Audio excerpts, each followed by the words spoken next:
Welcome to the Level Up Your Band podcast, episode 21.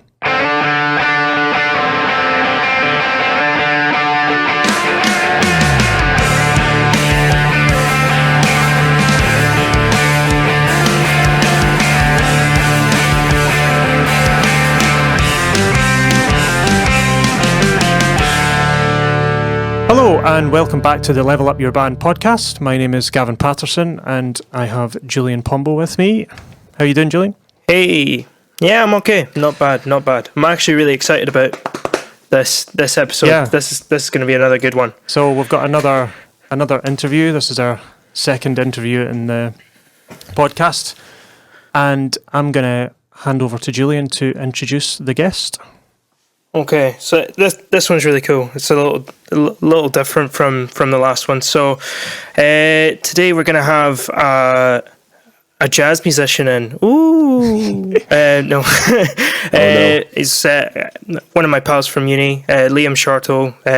He's a trombone player, composer, awesome guitarist. Like, probably fair to say he's a multi-instrumentalist. He's great. Yeah, recent graduate. Well, I say recent. School of 2017. Yeah, from the Royal Conservatoire School. It feels way more recent than it is. I know, it's mad, isn't it? And you might have heard of a couple of these projects if you're into your Scottish jazz scene stuff. Corto.alto, he's the mastermind behind that. And you will have seen him in Graham Costello's STRATA, Aku, Tom McGuire and the Brassholes, Fat Suit, Escape Routes, and he's been touring with the National Jazz Orchestra of Scotland. And this guy's only 23, which is nuts. All of that, and he's barely a quarter through this journey on planet Earth. That's optimistic. A quarter. What's that? 92? I think that's 92. Yeah. Not even a quarter of a century. Yeah. Well, it's nice to see you again, Julian, and meet you too, Gavin. It's really nice to see you too. Sure. So, yeah, let's just get on with it. So, we are really interested in how people even, sort of get into this whole music playing business, because it's always different. It's always weird. So just tell us a little bit of how you got into music. How did you come across it? When did you find out it was a thing you really wanted to get into? Well, it started. I'm from Dumfries. And I started playing guitar when I was about 9, because my friend played guitar and I thought it was cool. And I didn't really think it was anything that I was going to take that seriously. I always had different kind of fads, like different kind of interests when I was a kid, like BMXing and stuff like that. And I think my parents just thought it was going to be another thing that I just was like, tried for like a week. Yeah, did for a couple of months and then drop. Yeah. But yeah, luckily I had this awesome guitar teacher called Carl Jacobson. He was my first music teacher, and he just this old dude in Dumfries. He was the coolest guy ever, and he just totally inspired me. And I think it kind of really spoke. I mean, now it speaks to me on the kind of I don't know, influence a teacher can have, and like the kind of effect that like a good positive role model can have on anyone's career. Because I think, he was just an awesome influence on me. And then I picked up trombone when I was in primary 5. I don't know if you did this at your school, Julian, but we did this thing called Sound Start, where we everyone in the class got the option to play a wind instrument, or I think it was like a wind orchestra, so there was percussion and we obviously woodwind and brass, and there was no string instruments, but yeah, that was the kind of the what's it called, whatever. So I picked the first time I picked alto saxophone, then tenor saxophone, and then trumpet as third choice, and then the fourth there was like a reserve, and I'm pretty sure I picked drums. But then I was in hospital because I had the mumps. That is. So then I got back, and then the only thing they had was a trombone, and I was just, I was super gutted because it was just the lamest thing ever, I thought. But yeah, and it's still, I still do think it's the lamest thing ever. But I don't think I mean, I love the trombone now, obviously, but at the time, just was really not keen on playing trombone. I think maybe now, because I'm the only person that still plays an instrument from them 30 kids. Wow. So I don't know if that's like maybe a weird thing. Like if you're really into it at the start, you're kind of going to lose interest sooner or whatever. But yeah, I really got into playing the trombone through like just playing Dumfries Town Band, which is like a kind of traditional brass band, and that got me really into reading music and like that kind of brass playing kind of precision thing, like you know, just like that discipline, which is really something in itself. And then I got into playing jazz through Dumfries Youth Jazz Group, which I know that's right. Yeah, I was in that for a little bit. Back in my awkward phase when I had like extra long hair. Yeah, I remember. And then I revisited that phase again when I was like 22 or something. Just didn't have enough of it back then. Like 10 years ago, I decided to just come back. I remember like kind of never really meeting you, but always kind of hearing about you through you were kind of this mystical like magic, just ridiculous flute player that I never really got to meet, but I heard quite a lot about. And then and then did that, and then fast forward until I got in I started studying in the RCS at the jazz course when I was 16. I left school in 5th year and did that, and then did that for 4 years. Can't really it was awesome. And then graduated 3 years ago, and I've just been working in different people's projects. Like did a lot of McGuire and the Brassholes stuff, and then started my own project about a year ago, and then just been working on that. Cool, awesome. That's that's a pot Dumfries of history, Youth. No, that's just brought back some memories for me as well. Dumfries Youth Jazz Big Band, the jazz group. Shouts out to Christine Barber. That's right. God bless Christine Barber. Did you play sax, Julian, or was it just flute? No. So I played. I actually played bass in that. Oh right. Okay. I played bass guitar, and I think I came in because there was 4 bands, if I remember correctly, and I came in on band. There was like first band 1 was like the best one, and then you had band 2, and I came in on band 2, and I had no idea what I was doing. I had no idea how to read music. It was actually Miss Barber, Christine Barber. Like, I just remember she put the music in front of me. I had no idea what I was doing, and me being the absolute idiot that I was, put my hand up and I asked for tabs. in a big band, right? Because that's the only thing I'd been used to reading. And then she sort of like laughed at me and then started shouting at me and basically told me like, if you don't learn how to read sheet music for like the next time you're here, you're not coming back. She was a savage before that word was even popular. She was savage. But to be honest, to be fair to her, like if she hadn't said that to me, I probably wouldn't have.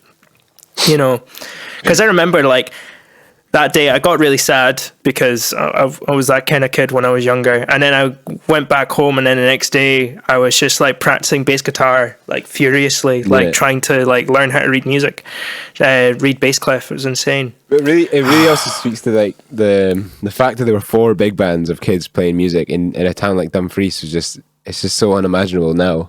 I mean, I knew it went down to like 2, then 1 big band. And then it was like a 8-piece, and then it was a quartet, and then it just stopped. It's just so sad to see that. I mean, they did such amazing work, but I know there was a similar thing in Fife and a similar thing in Glasgow. Mm-hmm. It's all kind of just through music being defunded, the music education being defunded. It's super sad to see, because I know there's loads of musicians still playing like out of that Dumfries crowd, like Scott Murphy and Leah Goff Cooper, John Lowry as well. Yeah, all these people, and it was like it's very sad to see that not happening anymore. But yeah. So you kind of told us why trombone And it seems like it was a little bit of an accident, which is kind of the same with how I got into playing the flute as well. Because I sort of just had to tick a box, and I had barely gotten a grasp on the English language at that point. I had no idea. So I just went, it was actually guitar was the first thing I wanted to learn how to play. And they were like, yeah, we have no spaces for that now. Yeah. So my parents made me choose flute, and I had no idea what a flute was. And I turned up to the lesson, and they gave me this sort of like big long silver stick, and I was like, all right, cool, fair enough. And just sort of stuck with it for a little bit. So we know why you play the trombone, but why jazz? What happened?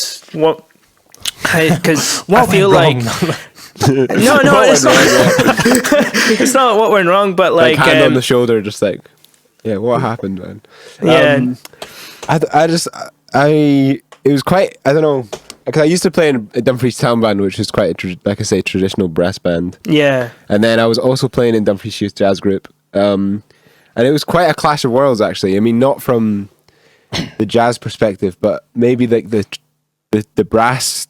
My brass teacher wasn't really that keen on me playing jazz, and I didn't really see it the other way around, and I never understood why that was, and I always thought, and I don't know, I always thought since playing guitar, I would always learn like Mark Knopfler solos and like, you know, Sweet Child of Mine and just like rock out. Yeah, and I always thought that was what music was, just like like playing, and then I was just shredding on blues scales and just like sounding terrible, but just like loving that, just loving having that tool, you know, like the blues scale as like a source of expression and source of freedom, in that kind of in a small way was just like that.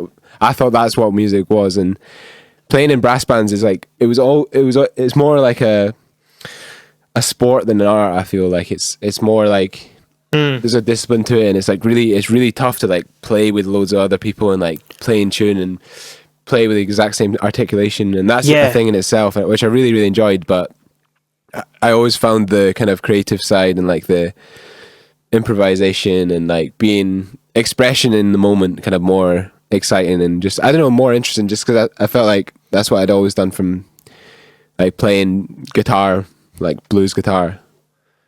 I think cool. I think that's probably why I went down there. There was probably a point where there was a crossroads of I could have played, you know, classical trombone, and I mean, I know you had the same thing because totally you started playing like jazz bass.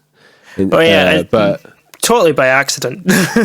yeah. But I mean, I feel like there is somewhat a trade-off. There's always going to be a trade-off between. They're not always, but I feel like for me there was a trade-off between playing jazz and having like better technique. Like I feel like if I went and studied classical trombone, now I'd be, you know, a better trombone player, but I don't think I'd be as happy or as I'd have as much output. You know what I mean? And I think for me, especially recently in the last year, with starting my own project and releasing so much music, because we've released, we just finished, but we released a track every 3 weeks for a year. Yeah.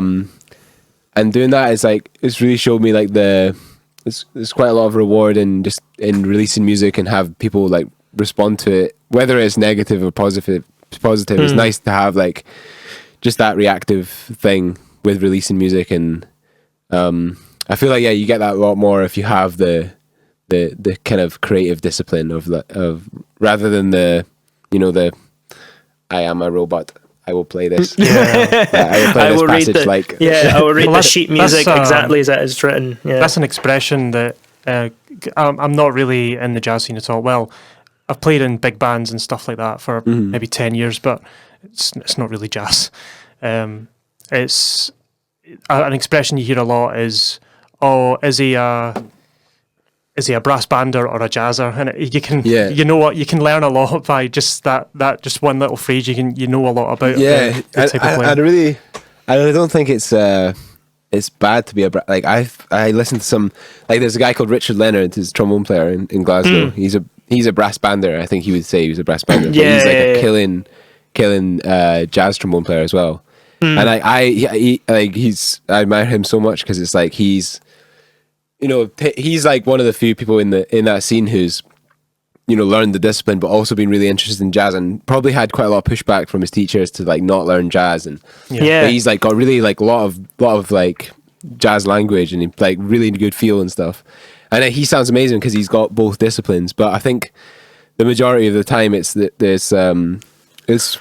one or the other for a lot of people, because it is hard, and it's and also like like articulation wise and technique wise. We don't need to go into that because it's boring, but it's a clash of worlds, and two people are telling you two different things. So yeah, it's funny how jazz is still considered like this sort of big boogeyman sometimes, especially in the sort of classical sphere as well. I was just sort of funny story. So you remember, the Jack Bruce bass? I had no idea who Jack Bruce was until I learned about who the band Cream was, and I was like, oh, Jack Bruce is a bass player and singer in that band with Eric Clapton, and it turns out that he actually went to RCMD. Well, it was the RCMD at the time, and he went there for like not even a year because they found out he was playing like jazz clubs on double bass. He had like he was studying like composition and cello there. Found out he was playing jazz, and they were like, "Look, you can't be doing both at the same time." Like, so it's so mad. Either keep on playing jazz, and we kick you out, or you stay here and continue with your studies. So up until only maybe like a decade ago, they had signs on the pianos in RCS saying no jazz on these pianos. Like, you must when it's the classical people that are like beating the shit out of the pianos. It's not really the jazz people. That's insane. No jazz on the piano. Wow. Yeah. I wonder where the threshold is. It's like, because you can push like 20th century music, and then it's like, is this jazz? And then there's some guy that comes in just like, stop. Oh yeah, I did shout, and it did peak. A wee C major 7 sharp 11 gets played somewhere. Classical people start freaking out. Anyway,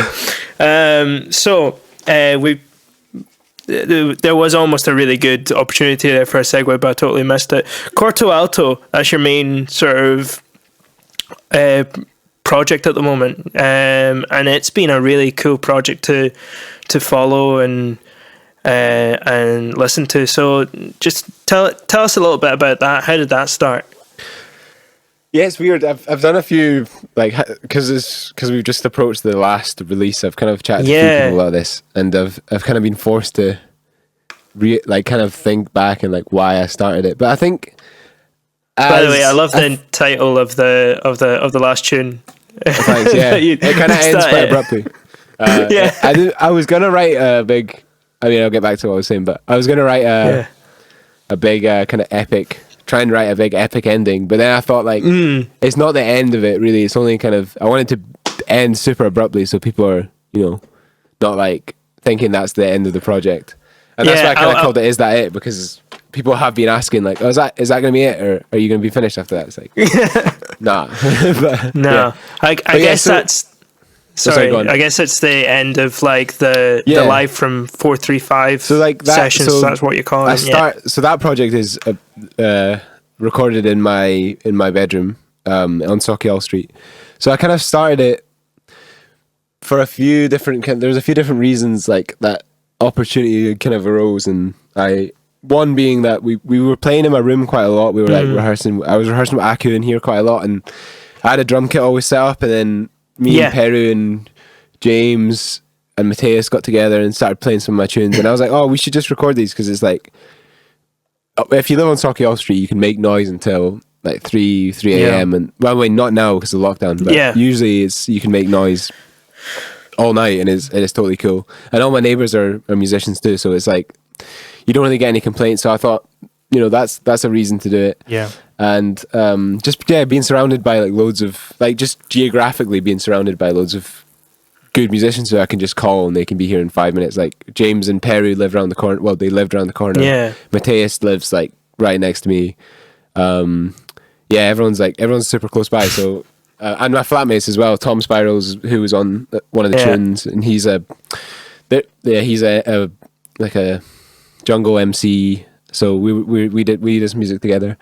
It just felt like a good opportunity to start something, and I think I mean, you'll know how this feels. I mean, both of you guys will know how this feels like when you feel like you don't want to release music because you're worried about what other musicians will think. And I kind of like, I realized how stupid that was. I think after releasing the first couple, because I was quite precious about the first volume, and then after that there was so much pressure to release every 3 weeks that it was like I'd write a tune and be like, I've not really got a lot of time to kind of, I don't know, worry about it or like thinking about it too much, or like hum and haw over like this bar or this lick or this chord or whatever. So I kind of just was writing stuff just constantly, and then just finishing it and not like going back and like, and then when you bring that to a rehearsal, it's like so open to interpretation. Even I'd forgotten what the tune sounded like, so like I'd be like, oh yeah, and then we so like everyone's ideas were able to kind of bubble to the top without me like feeling too precious about stuff. And I feel like that's where like the middle few volumes are really like where I was like really happy with the sound. I mean, the last volume is really cool, but obviously because of lockdown, I was doing a lot on my own and like just getting people to send parts, and there's like it's a lot less jazzy because there's no interaction. Right. But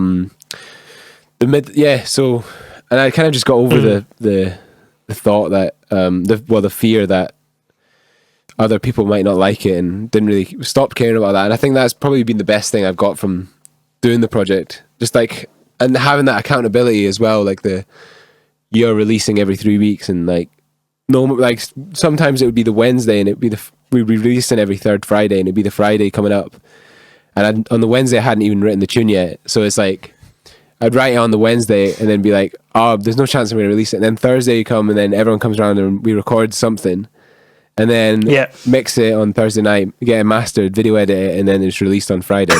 And then it's like, so like, but like having that experience of doing that a few times, and like that stress and just like, actually just going through and actually doing it and finishing it. I think that was super valuable. And then like, they were like the tunes that, like the tune Squonk, I wrote that. That's like one of my favorite tunes that I've written on some that cracking project. names, by the way, can I just say.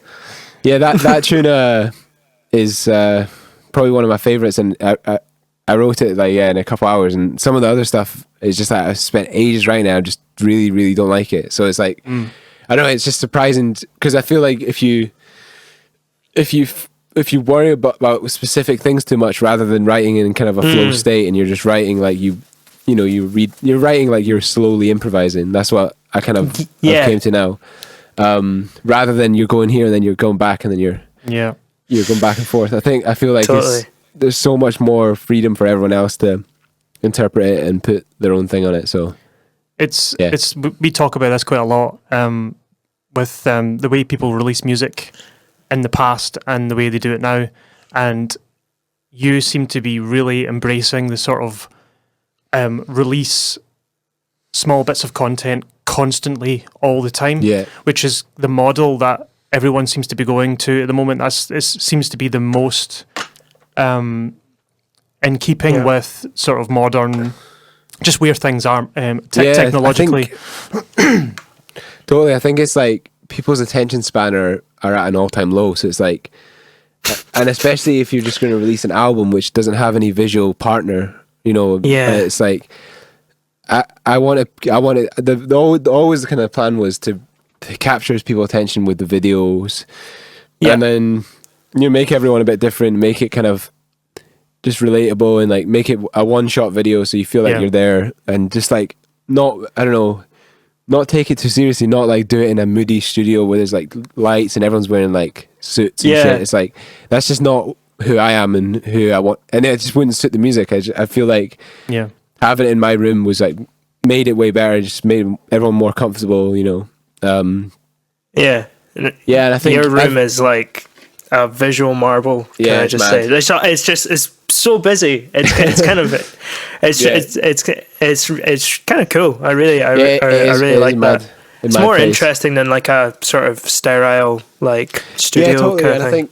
I think in Scotland there's maybe like everyone kind of does the same. I always wanted to just like do it my own way, and even like there's probably a lot of trade-offs, sacrifices you have by doing it in your own room. The first one being like the recording is just not that great because it's so small and there's like, you know, sometimes like 6 horns, and then like 2 guitars, and then like a full drum kit mic. Then it's like, I'm not using good mics. I'm like, we're just like cheaping out like every possible way. And I think that's helped me as well, like just mixing stuff that's got so much bleed and mixing stuff that's like not recorded well.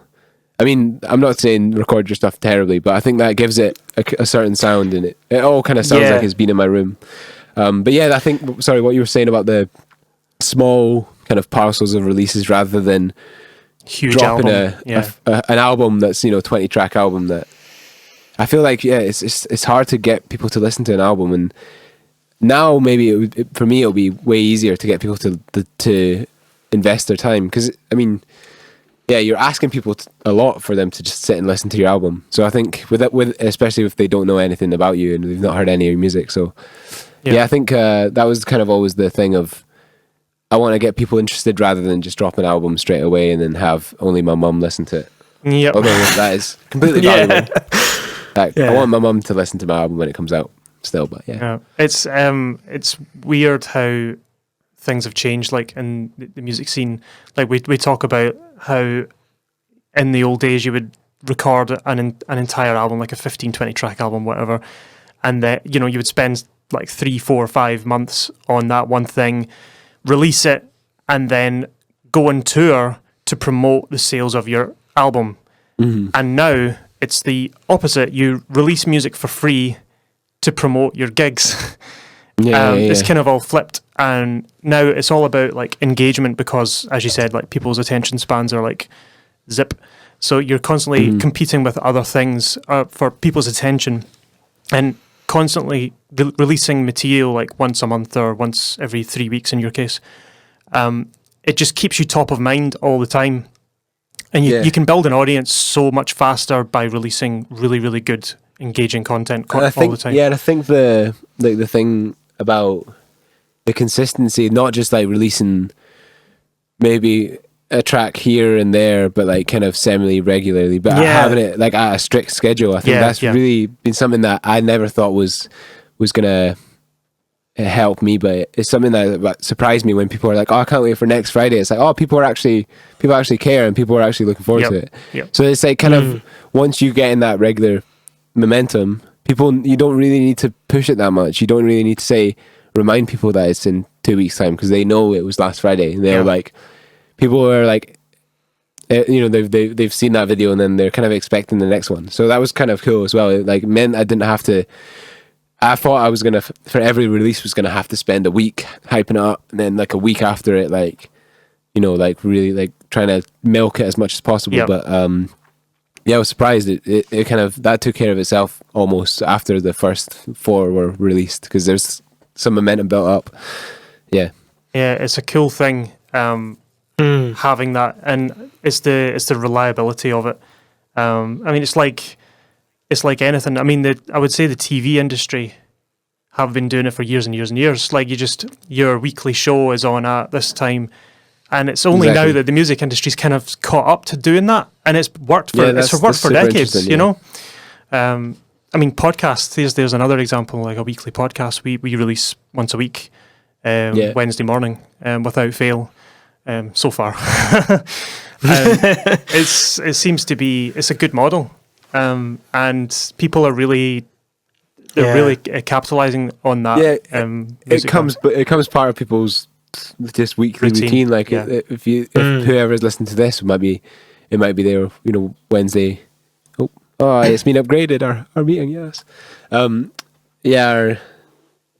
People might be on their way to work, or, well, not now, but they might be in a habit of doing something on Wednesday. And I think it's the same with music, whether it's every month or whatever, and the first Friday or the first of every month or something. People can, you know, I think it does really help. Yeah. It's something I would definitely recommend doing. I kind of stumbled on it by accident, but I think it's something I would do again. Yeah. Maybe in a less intense form, but something, maybe if I was promoting an album, do a single every month or something like that. Yeah. Going back to just the writing process, because your videos before COVID, you would get everyone round to your house, but now you have to do it, independently. So you were saying that before you would write a tune, you would write an arrangement, and everyone would come in, and then they would play what was, your arrangement, and then add on their own sort of stuff. So now, do you have to spend more time writing, so that when it's all synced up, it's all kind of thought out beforehand? Yeah, it's interesting, because I think that's the thing with writing jazz. Sorry, I'm just gonna mute this. But that's the thing with writing jazz. Like, you don't want to oversaturate what you're writing, and you don't want to make it too detailed. One, because they're probably not going to learn it or play it, because they're jazz musicians and they think they can play better. Like, if you write a drum group for a drummer, like if I write a drum group for a drummer, it always sucks. Like, it always sounds bad. Like, if I wrote like a hip hop groove that's really specific, you'd just be like, I can just play something that's cooler than this. Do you know what I mean? Yeah. And I think like that's what it's certainly been a different challenge. Doing like writing it for a live band to come in and play, because then they get to hear each other, and you can just write a bit more bare bones, and you can even just for like horn stuff, I don't need to write like every note, I don't need to write the articulation, because everyone's just learning it to MIDI, but everyone's like in a room and we're playing it together and we're like breathing together and stuff like that. But yeah, with the lockdown volume, like the last volume, it's been kind of, I've definitely still enjoyed it, but yes, it's really kind of made me have to think, like, what do I want here, right? Like, it's not gonna, I don't get to just not think about it, and I don't get to, like, the bass player and the piano player will kind of sort out their left hand and their stuff together just by automatically that's what they are, because they're good musicians. But I've had to be like, right, I need to write stuff that makes sense, and then also like feel wise, because you and also the order you send people stuff in is really important. So like, the last tune with Sweat O'Kinch, I had to send him like the really bare bones demo, and then he like wrote his stuff to it, and it was like, it sounded terrible, and then I was trying to convince him that it's not going to sound like that. It's always with MIDI, I think musicians are always a bit like worried about sending MIDI, but everyone understands that it always sounds terrible, like Sibelius exports. But yeah, so I had to send him that, but I didn't want to record Fergus until he'd sent me his stuff back, because I wanted Fergus to be kind of reactive to his solo. And then I couldn't record. I had to record one of the drummers first, then wait for Sweato, and then record Graham, and then wait for Sweato to send something again, then record Graham again. So it was just like, that was a bit of a headache, which you don't take it into, you take it for granted so much when you're just doing a live session, because all that stuff is just like so automatic, and then when you're doing all this, it's such a headache. But yes, it's definitely like something I like enjoyed the challenge of, and it's something like I think it's good if you're wanting to do more produced jazz, which I do want to do. So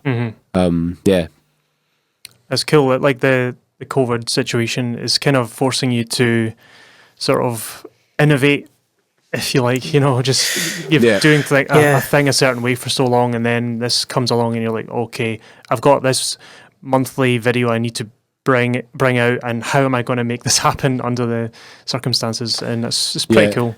And I think the just getting people to send the videos of like trying to, you'll be surprised at people that don't know the difference between landscape and portrait. We know.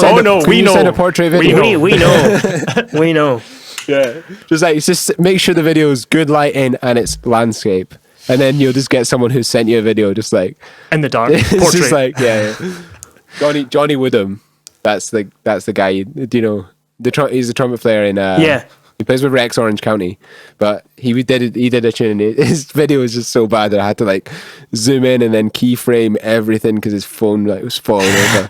Like, it was just like, oh man, such nightmare. But yeah, I'm so glad I don't have to do any more really. I'm happy the project's over, but yeah, the lockdown style was getting a bit draining. It's like I'm glad it was only for the last 4 tunes. So yeah. Cool. So a lot of the time on the podcast, we kind of just because we reflect on our pasts and all the mistakes that we've done and all the ridiculous stuff that's happened and ridiculous people we've dealt with. We did a really funny episode on how to deal with roasters. Which is quite a fun one. Musicians or anybody that's considered a roaster, audience, whatever. Yeah. So, what's the? I've got it written here like your funniest gig story, but it doesn't have to be a gig story, recording story. Just funniest music related thing that's ever happened to you. Oh man. Anything that you're willing to share. I don't know. I can't really think of anything. There's obviously like loads of stuff with Tom McGuire and the Brassholes. Like them gigs are always mental, and we always like worry about the gigs so much. And then when we get to doing the gigs, we're always really smashed. And then then the gigs are just fine. Mm-hmm. But like a few times with STRATA, I've been playing, and Fergus, his like, I remember we were playing at Isla Jazz Festival, and if you've not checked out Fergus McCready, everyone that's listening, you should check him out because he's just the most obscene piano player. Plays like folk jazz, but like just absolutely rips it.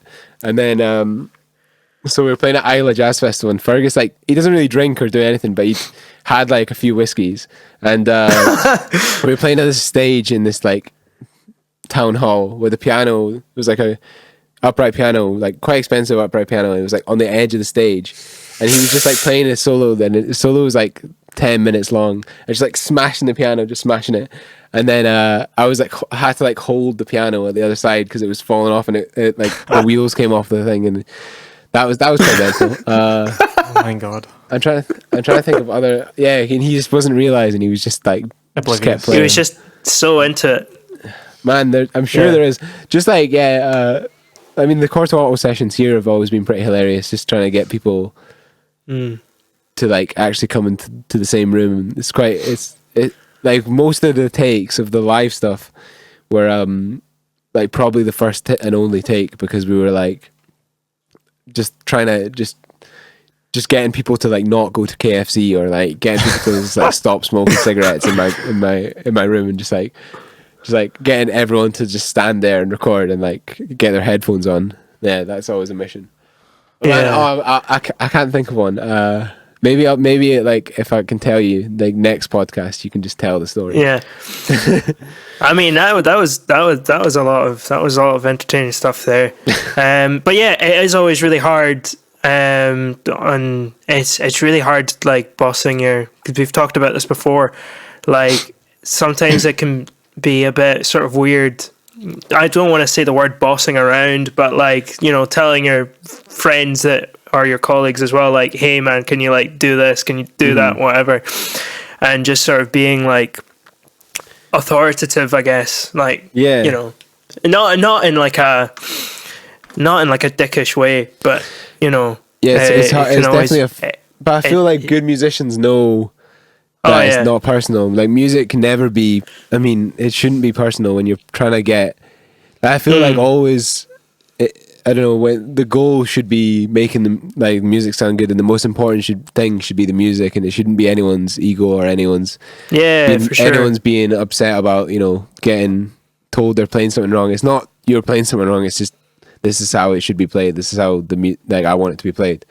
I think like it's only kind of in like people who either think they're better than they are, or people who are just unexperienced that kind of get upset at that stuff, because I think the music has to always come first, really. Yeah, for sure. In that situation, for sure. Yeah, we know we preach that here all the time. Music first, and like you should sit in on an Eriska like rehearsal, because you think we all hate each other. We really don't. We just tell it how it is. I mean, there's definitely a way of saying things. It's like with anything, there's a nice way of saying things. Like you don't have to say. Like, I've played in bands where people just speak to you like and you don't get upset if someone's telling you you're playing something wrong, like you're playing something wrong, but there is obviously a way to speak to people, and it's not a ticket to be able to speak. Yeah, you don't go up to them and go, "Hey, idiot, you're playing it wrong." Like, yeah. I mean, it depends. If you're like, I just need that played in this. I'd prefer it if it was like more like this. But also, like, I think in especially in jazz, there's like a lot of people that just don't know what they want, or maybe less in jazz, but like maybe more. It happens to like experienced musicians where people are just like, I just want a bit more like wow and a bit less like and you're just like, what do you mean? I think there's quite a lot of that as well. So I mean, sort that out if you do that. I love some of the adjectives some people have to describe stuff. We've got our own set of like sussy and chuggy and what other ones.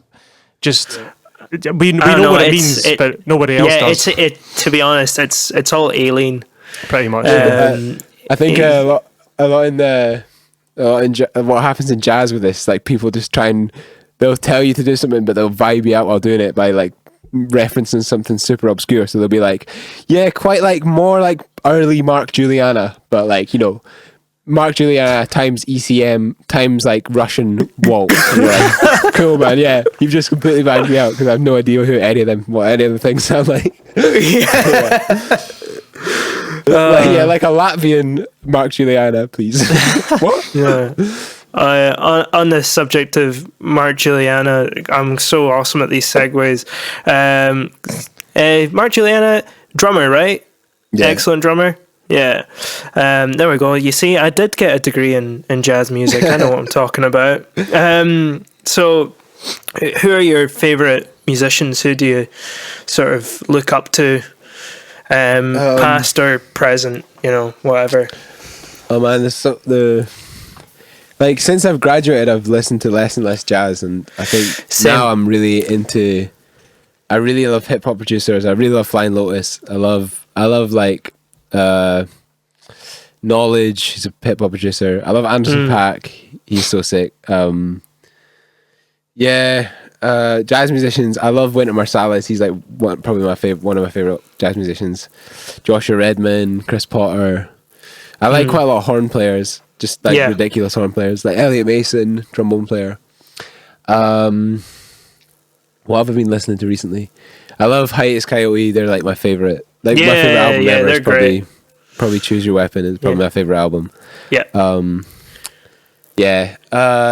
I love like big band. I love Duke Ellington, Count Basie. Yeah. I love Clark Terry's trumpet player. I love loads of music, man. But now I'm definitely listening to way more like sampled hip hop, like from Knowledge. He's like 20. Man, that Knowledge is like 29 maybe or like 30, and he's got 80 something albums. Like it's insane, and it's all like really mad. He's got. I mean, the early stuff that you can really hear him getting like to his own style, but it's super amazing. I think that's what inspired me to like just put music out, because I was like, this guy's like, you know, not even 30, and he's got like just almost 100 albums out, and it's just, I mean, it's not all amazing, but it's just like not being afraid. He's obviously not afraid of like what people think. But his music's awesome. You should check that out. Cool. All right. Awesome. Yeah, I'm also the same. I've not been listening to a lot of jazz really. I've actually gone the complete opposite end, because I know like hip hop, especially stuff like Tribe Called Quest, which I absolutely loved, is all like it samples a lot of like, you know, like hard bop albums and like that. Yeah, lots of jazz albums and that kind of thing. I've been listening to loads of pop punk. Just going back to my, you know, back to when I was 16, and I'll need to send it to you. I actually made and I'll send it to Gavin as well. I made a playlist called Dumb Country Songs, which just has like the most ridiculous like country and western songs. They're so stupid. People listening, you should check out. I'm just gonna name a few, and you need to listen to them because they're so funny. Drop Kick Me Jesus. My wife ran off with my best friend. She got the ring, I got the finger. She thinks my tractor's sexy, and I'm my own grandpa. Like, really, really, really man. good stuff. Yeah. So yeah. I've been into that. Man. And so another thing that we like to get from people is, obviously, like, this whole podcast is about giving advice to people that are wanting to start a music career. So what advice would you be giving anybody who's wanting to, start their own band, start their own project, or even, on top of that, also maybe like they've started taking an interest in jazz, but they don't know how to sort of get started, what to do. I think, well, I've kind of already said my main advice, which would be not to worry about what other people think about your music and if it's bad, because I think the only way of getting better is by putting stuff out and letting it kind of marinate and then revisiting it and listen to it again. And then I feel like releasing music is so important and in getting better at writing it and finding your own thing. So there's that. Yeah, for starting a band, I'd say it's more important to play with people who you are friends with and who you get on with and who you can communicate with on the same level than it is for them to be good musicians. Like, I think that's I feel like I'm very lucky because a lot of my people who I have that relationship are also amazing musicians. But I think it's so much more important to be able to have a good laugh with playing music and get on a level with people in rehearsals where you can, like you say, tell people without anyone getting offended, without, we're all on the same page and it's all cool. Yeah. That's going to make your music better than whether, if Mark Juliana's on your album and you're not really friends with him. Do you know what I mean? It's just like, it's so important to get along with people you're making music with. And more important, the thing Mario Creeby told me when I was like wondering if I should do this gig, I'm not going to mention what gig it was, but he says like the three things that you should, two of these three things should be right when you're taking a gig. Is the money good, is the hang good, and is the music good? And if two of them are right, you take the gig, but if only one of them's right, you don't take the gig. And I think that's like been some of the, I don't know, it's just really helped me make decisions about like what gig I've done. So if I'm doing a wedding, obviously with a wedding band I don't really play with, the money's good, and or like with the Brassholes, the money's good and the hang's good, but the music's not good, but it doesn't matter because your thing, But I think that's some really good advice that I got. But getting into jazz, I think, it's similar to the advice number one. Just don't like follow your ear more than you follow follow the theory, and just listen to loads of music and be open and don't feel guilty about not having heard stuff that people are like, oh my god, you haven't heard this. That's the most poisonous stuff in all of kind of elite music, is like people saying, I can't believe you've not checked this out. Like that, just see that as a opportunity rather than totally someone trying to vibe you out. Never say that you've heard something that you haven't, because I mean we've all done that, like when we're younger, just been like, I definitely, if someone's like, have you heard this? You just say because you're embarrassed, but don't worry about that. Like, you don't want to be like vibed out, because I think subconsciously you vibe out yourself and you're like you say, oh yeah, I have checked that out, and then you never go and check it out because you've related it with like a weird thing that happened. Do you know what I mean? If you just say no, I haven't, then I think you're more likely to actively go and listen to it and try and find out, because then next time someone talks about it, you'll be like, oh yeah, I did listen to that. I think that's really important, like listening to loads of music and not worrying if you haven't heard stuff. Cool, awesome. So what's kind of thank you so much for coming on and for taking the time to talk to us, and that it was really fun. It was really interesting. Thanks. And I hope you people out there listening to it today, or on whichever day you listen to it, I hope you got something out of this, because I definitely got loads out of this. It was so much fun. So what's next on your, what's next for you? So what's next with corto.alto and gigs and things like that? What should we look out for? Well, so I'm taking probably a month or so off corto.alto for now, just because I wanted to. It's been super intense over a year. I don't want it to get kind of spoiled for me, so I'm just gonna take some time off doing that. Take a wee holiday, and I'm gonna work on a new Tom McGuire and the Brassholes album. I don't know when that's gonna come out, but we've written loads of new tunes and sounding awesome. And then I'm recording a new album with STRATA at the end of this month. And then I think we've got an Aku album coming out. Yeah, this year, I'm excited for that. I've loved the Aku stuff, heavy. Man. We recorded that album twice, because we recorded it the first time in my house, and then I dropped my laptop, and then the whole thing got just lost. So it's it's on a broken hard drive in a dump somewhere. The first album. If anyone out there wants to go find it, So we got that coming out. That's just an absolute obscene album, and we recorded it like 2 years ago, and we've still not put it out. So I absolutely love it, man. It's like just because I was talking about, it's just totally my scene. That sort of like really thrashy, like punky kind of stuff. Super aggressive. It's so good. Yeah, if you've not heard Aku, type in the bath having a Magnum into Spotify, and then you'll find it. But yeah, so I think that I'm gonna just continue to working on playing more guitar, practicing, just usual stuff, man. Just awesome. But yeah, certainly taking some time off of corto.alto as a project, and then getting writing, and probably do an album with that next year, I'd say. Cool. Right. Well, thank you for lots to look out for. yeah, for sure. It's cool. Thanks a lot for coming on. Thank you guys. It's been super nice to chat to you, to meet you, Gavin, and to chat likewise. to you. Yeah, it's nice to see you again, man. It's been a long time. Yeah. So when's this going out? Is this going out?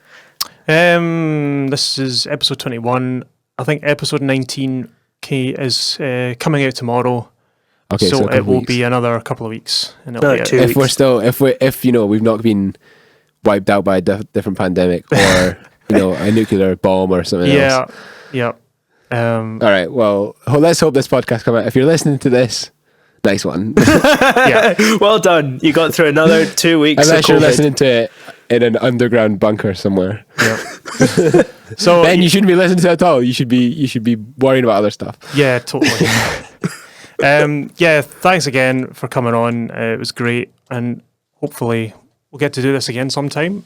Hopefully in person at some point, if we ever get out of this pandemic. But so we'll just wrap it up, and I don't know what we've got planned next week.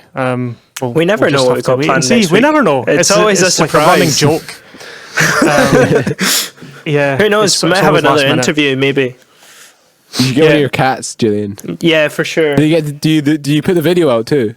Yeah, we put the video up. Yeah. Oh, right, okay. So we've got picking my nose. We've got the YouTube. We upload to YouTube, Facebook, cool, and everywhere else you can find podcasts. Yeah, nice. I'll give it a share. Yeah, cheers. That'd be good. Thanks again, and just for folks listening, if you want to fire us an email or any requests or any things you want to talk about on the podcast, just send us a little email. You can reach us at www.levelupurband.com, and if you want to message Liam, where's the best place to reach you? Instagram or? Probably, Instagram. My Instagram, I'd say Liam Shortall Music. Or just send me an email, lshortall.music@gmail.com. Cool. Okay, well, that's us wrapped up, and hope you're all doing well, and we'll see you all next week. Okay, right. Bye. Cheers.